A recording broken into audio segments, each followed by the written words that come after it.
Welcome to another episode of South Centers Chat with Dr. Tom Worley. Dr. Tom Worley is going to be talking with Louis Canas about the international program that he's involved with. So stay tuned.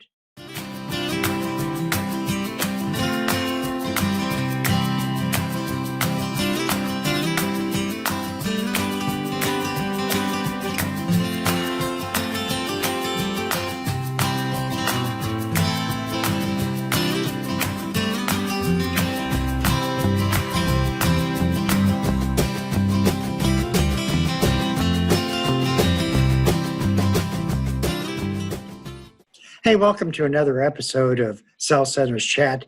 I have Tom on the line in which we are going to be talking with Louis Canas. Tom, it's always a pleasure listening to your program, South Centers Chat. Well, thank you, Pat. It's a pleasure to be with you, at least on the audio portion this morning, and I'm especially excited to have Louis Canas, our Director of International Programs and Agriculture, in the College of Food, Agriculture, and Environmental Science at The Ohio State University. Louis is a very seasoned international traveler and native of El Salvador, country in Central America, and been a long time part of the faculty in entomology at Ohio State University. So I'd like to welcome you, Louis. Thank you. It's a pleasure to be here. Yes, great that you would take time out. And just for the understanding, Louis is academically has a PhD and is a faculty member in the Department of Entomology within the College of Food and Agriculture and Environmental Science, and has recently accepted a position at halftime as the Interim Director of International Programs in Agriculture.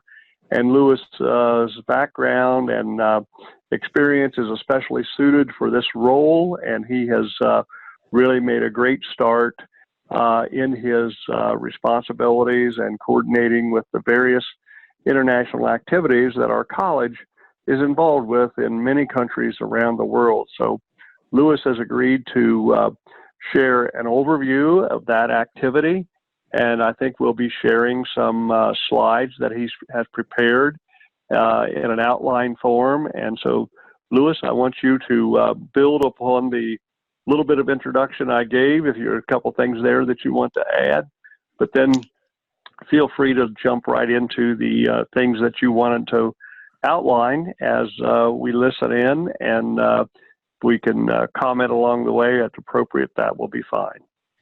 Yes, thank you, Tom. That was great. I appreciate the introduction.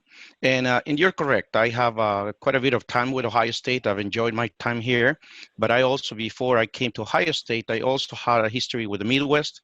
I got both my master's and PhD from Purdue University.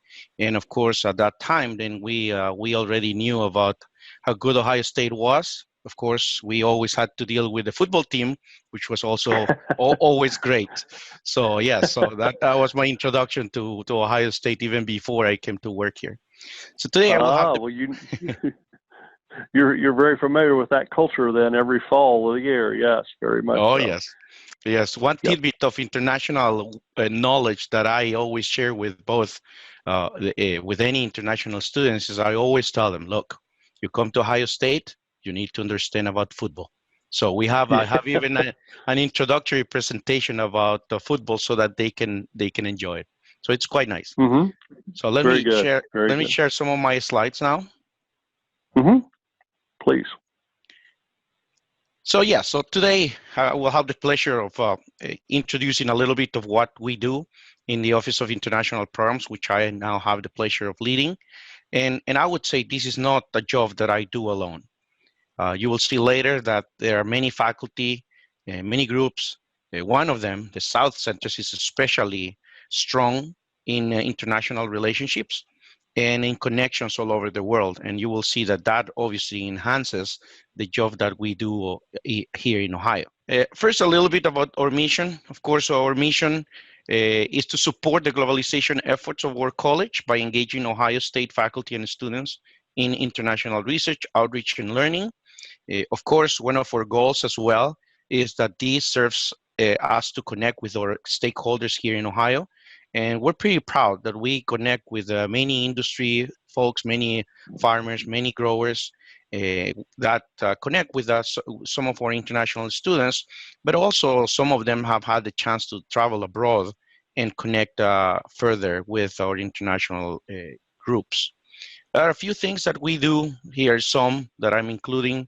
We assist faculty and researchers with submission and administration of grants and contracts, manage some short-term scientific exchange programs, implement degree programs for international grad students, support recruitment efforts for Peace Corps. This is one very important part that we do, coordinating the writing and approval of memoranda of understanding. This is kind of the documents that we use to fulfill or to start, for example, strong collaborations with international partners. I must say that Ohio State is well known throughout the world, not only because of our alumni, but because of the international collaborations that we do have. And our college is at the forefront. A little bit about the structure, and again, I won't spend too much time here, but just to show you that we have a very strong team. We are led by Dr. Gary Piersinski, who is Associate Dean for Research, and then my Office of International Programs, and is supported by a great group of people that help us with a lot of the details of the work that we do, from preparation of budget to receiving folks to trying to help in make the job easy for faculty to connect with these stakeholders. Here is a little bit of my webpage and my email in case of anybody needs to contact me, or my phone. Probably email is easier because then I can keep track of it and then I can answer any questions I receive. I have another associate that works with me, Poppy Thornton. Again, she is obviously sometimes the primary contact, and she will alert me about any needs and questions that might arise. Although this picture is a couple of years old, then still reflects some of the cool work that we do overseas in the connections. And we have to remember that it goes both ways. We often send faculty and students abroad for many purposes, but one of the most important ones is in a globalized work, then our US students need to understand what it means to connect with people from other countries. Oftentimes that leads to really good jobs, because when you apply, say, for work on a farm that maybe sells and exports products to other countries, then you understand a little bit of that process. There are a lot of cultural aspects that need to be taken into consideration when you are engaged in such relationships, and it helps to obviously understand what that other culture both requires and wants in terms of relationship with us here in the U.S. And for example, places that we've had both students going and visitors coming include Iceland, England, in Europe. We do a lot of collaborations with China as well, New Zealand, Australia. In East Africa, we have a project that I lead where we connect with Tanzania, Ethiopia, and others. South Africa as well, Brazil, Honduras, and many others. But this is something that is obviously important to understand. Three major areas that we work on includes grants, contracts, MOUs, visitors, and communications. And I'll try to explain a few things, and I'll give you some examples of a few things we do that provides examples of this process. As I mentioned, one of the objectives, or one of the things that we love to do, is to make sure that the work that we do help us achieve some of the objectives that we have locally. And here's an example from a year back or so. Then, for example, our animal sciences department worked with an Australian company to test SFR in US beef and dairy industries. So oftentimes this collaboration enhances the work that we do here at Ohio State to improve, of course, our industries. And remember, our college connects with many different industries here in Ohio and in the US. We're not alone. Obviously, we're part of Ohio State, and there are several colleges in our university, and we are connected in terms of our international efforts through the Office of International Affairs. And they have some groups and some initiatives like the one that we're seeing here called the OSU Brasil Gateway. We have 3 of them, one in Brazil, one in India, and one in China. And that means Ohio State has local presence. We have Ohio State personnel that helps us connect even further with both industries in country and with universities. And that helps speed up the process. Just recently, the director, Jane Aparecido, who's an alum from Ohio State, and she leads the Brasil Gateway. We organized a meeting that was very well attended, more than 250 people. And we discussed opportunities that Brazil is making available for us here in the US to engage in programs, both research and education. Examples of the programs include opportunities for our US students to go to Brazil, do part of their research there, and obviously understand the challenges, understand the questions, and as I said, that trains them for a position in industry or in academia or in government that would have international connections. So I mentioned part of that includes our students receiving training about international works.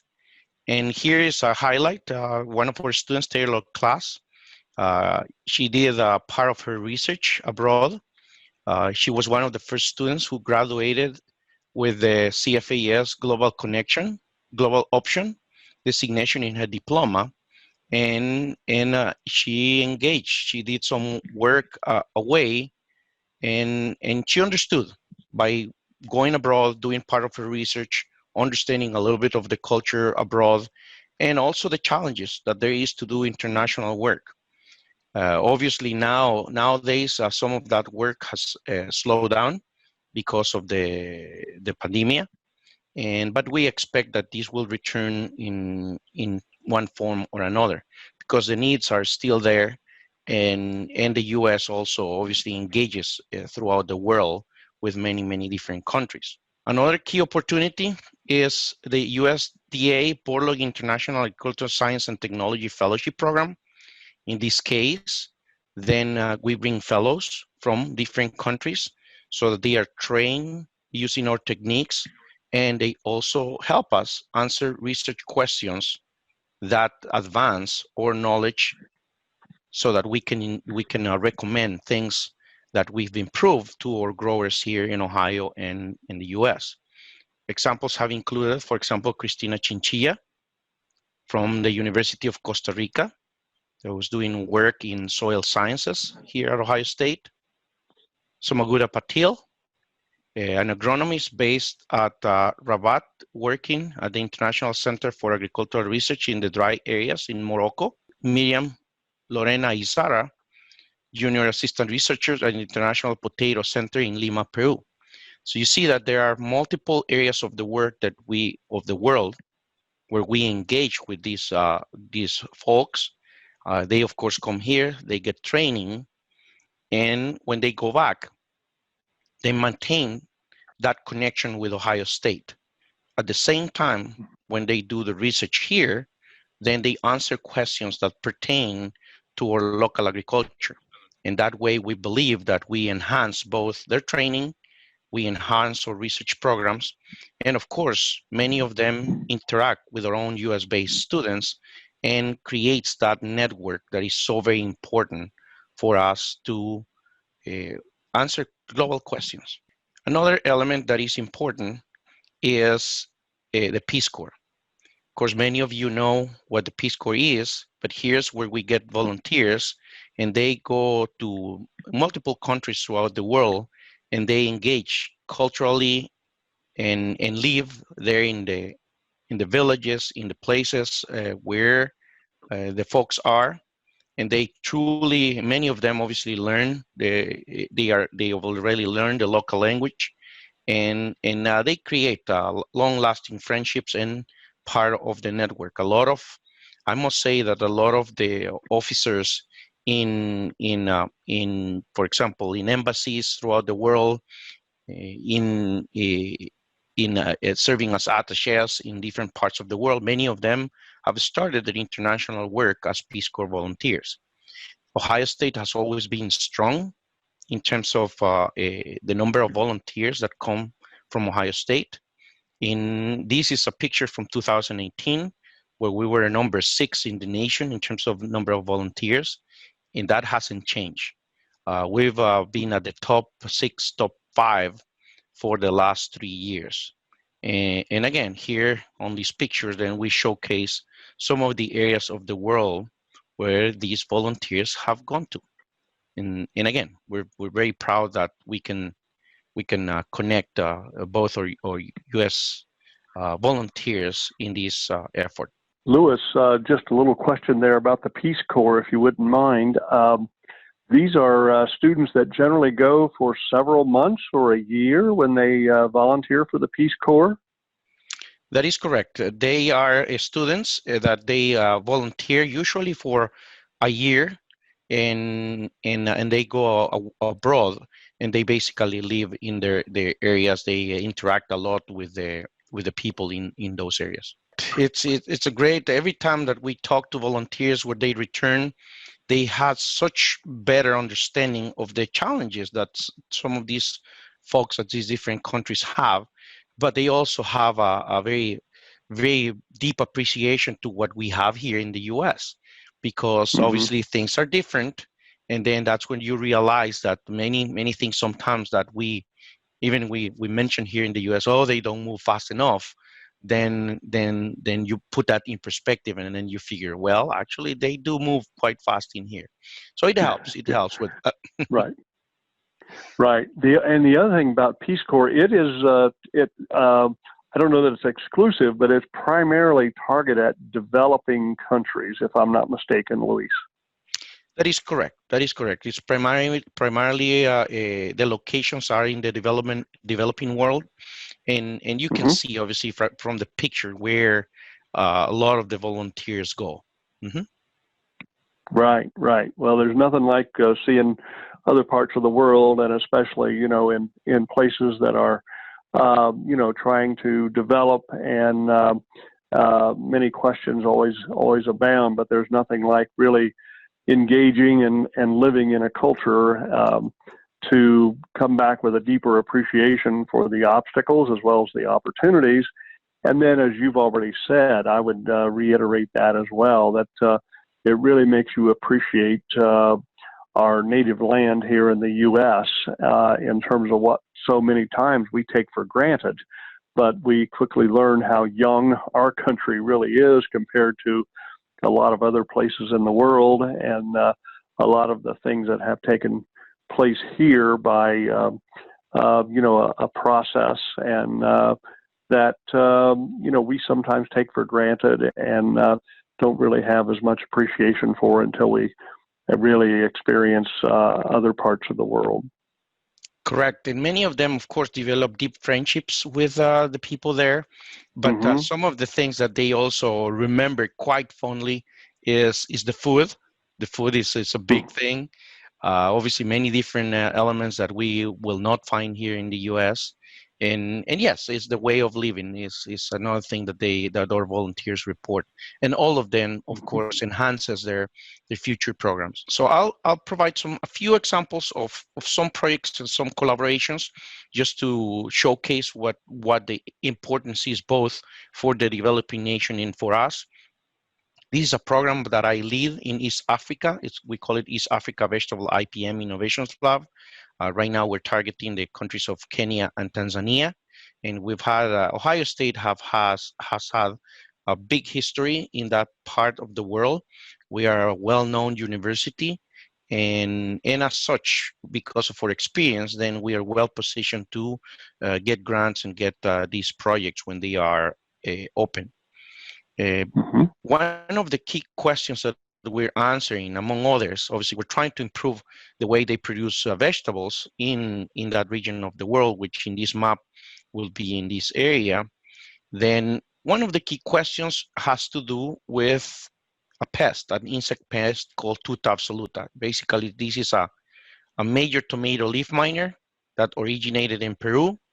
It moved throughout the South American region, and we suspect that because of a tomato shipment that was sent to Europe, then it made the jump to Spain first, and then it is kept moving both through Europe and Africa, and it's causing a lot of problem in Africa.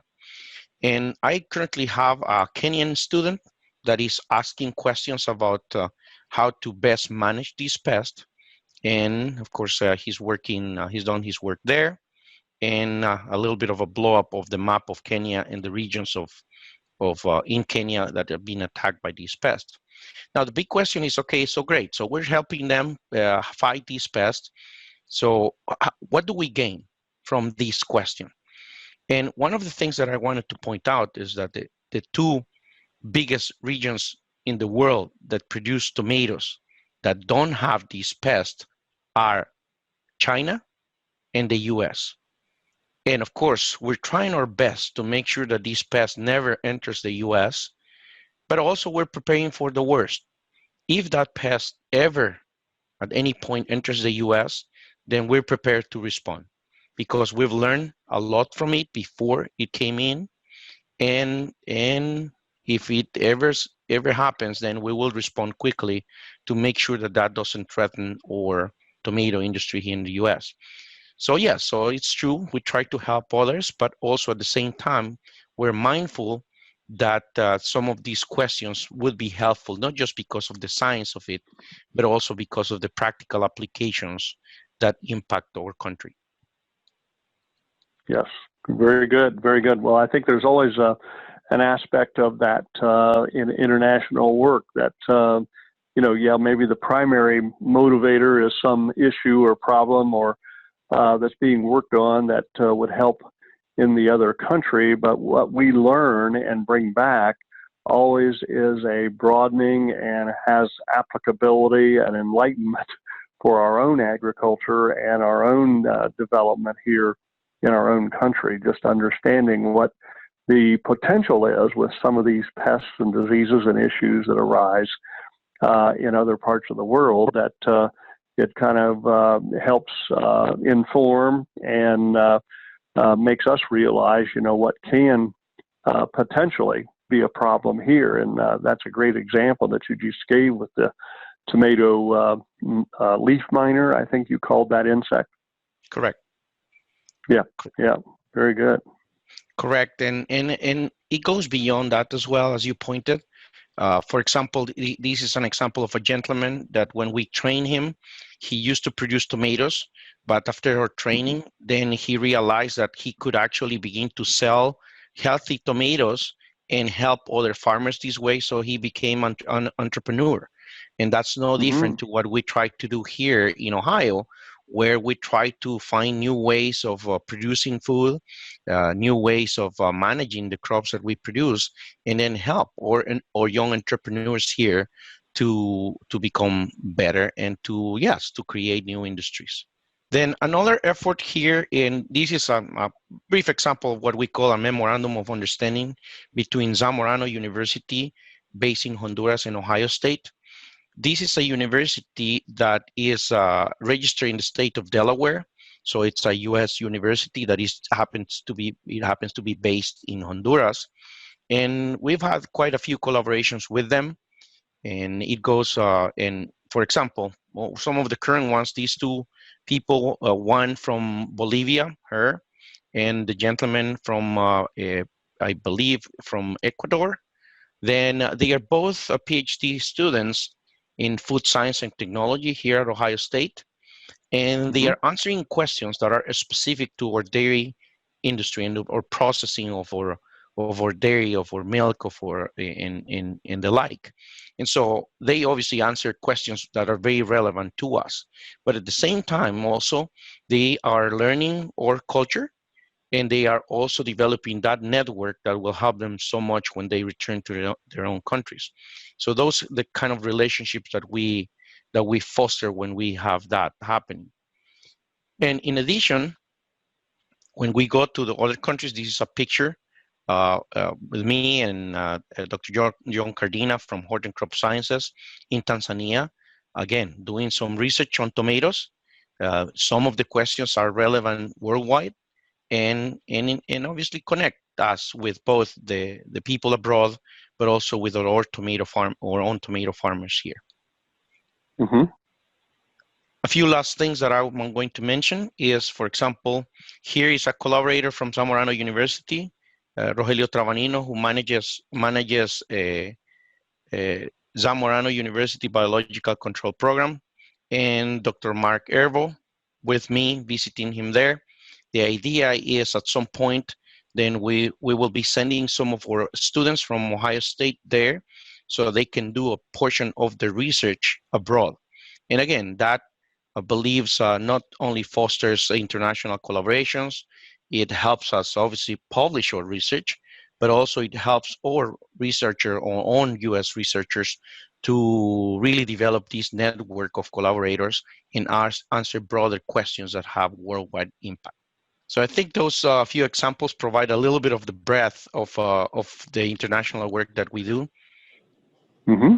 Mm-hmm. Very good job. I've enjoyed that presentation, even though I couldn't see it, but you painted a nice picture that went along with the actual graphics that you were showing, Luis, and certainly appreciate that. So we have hosted some of the Porlock scholars, fellows, I guess to be more correct, at South Centers. As I know that you are aware, I think we had folks from Africa, and as well as I think we had a Porlock scholar from Ukraine with us. And these are competitive application processes that bring some of the best and brightest. And we've certainly enjoyed having those folks with us. And I think as part of their time with us, they traveled to the event where the Porlock Prize is presented. I think that's at Iowa State University, or in Iowa, maybe Des Moines, maybe not at the university. Are you familiar with that?